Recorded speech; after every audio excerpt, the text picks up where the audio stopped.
Guys welcome back to my new video. সন্ধ্যা হলেই আমার মনটা শুধু ভাজা পোড়া খেতে ইচ্ছে করে, তো আমি বানাচ্ছি হচ্ছে আমার ফেভারিট ফুলকপির পাকোড়া। তো সেই জন্য আমি প্রথমেই ফুলকপিগুলোকে কেটে নিচ্ছি। তোমরা দেখতেই পারতেছো এখানে হচ্ছে আমি ফুলকপিগুলোকে ছোট ছোট করে কেটে নিচ্ছি। খুব একটা ছোট করা যাবে না, আবার খুব একটা বড় করা যাবে না, মিডিয়াম সাইজের করতে হবে। তোমরা দেখতেই পাচ্ছ যে আমি একটাকে ভেঙে কিভাবে নিচ্ছি। আর আজকের কোয়াগুলো অনেক বেশি সুন্দর ছিল ফুলকপির। আর গাইজ আমার কিন্তু ভিডিও করতে অনেক বেশি কষ্ট হয়, কারণ আমি একা ভিডিও করি।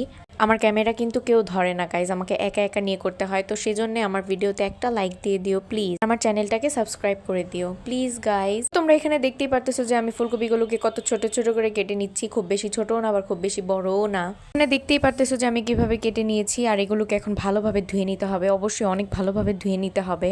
তো তারপর এখানে আমি চালের গুঁড়া বের করে নিয়েছি। আর চালের গুঁড়াটা একটু শক্ত ছিল বলে আমি হাত দিয়ে এটাকে একটু ভেঙে নিচ্ছিলাম, বিকজ ডিপ ফ্রিজে ছিল।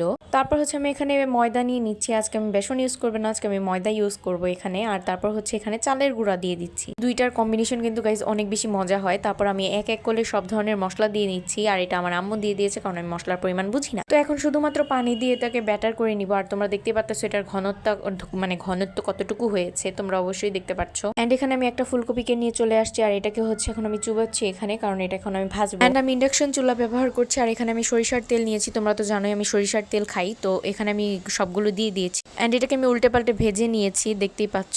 এন্ড দেখো গাইস, এটা হচ্ছে ফাইনাল লুক। জাস্ট দেখো কত বেশি সুন্দর হয়েছে, আর খেতে অনেক বেশি মজা হয়েছে। দেখতেই পাচ্ছ একদম ফুলকপি গলে গেছে। ফুলকপি কিন্তু আলাদা করে সিদ্ধ করা লাগে না। দেখো কতটা বেশি সুন্দর হয়েছে, আর খেতে গাইস এত বেশি মজা হয়েছে যা কিনা বলার বাহিরে। এখানে দেখতেই পারতেছো যে এটা অনেক, আর গাইস এটা কিন্তু টেস্ট অনেক বেশি ভালো হয়েছিল। তোমরা অবশ্যই ময়দা আর হচ্ছে চালের গুঁড়া দিয়ে টেস্ট করে দেখবে, এটা অনেক বেশি মজা।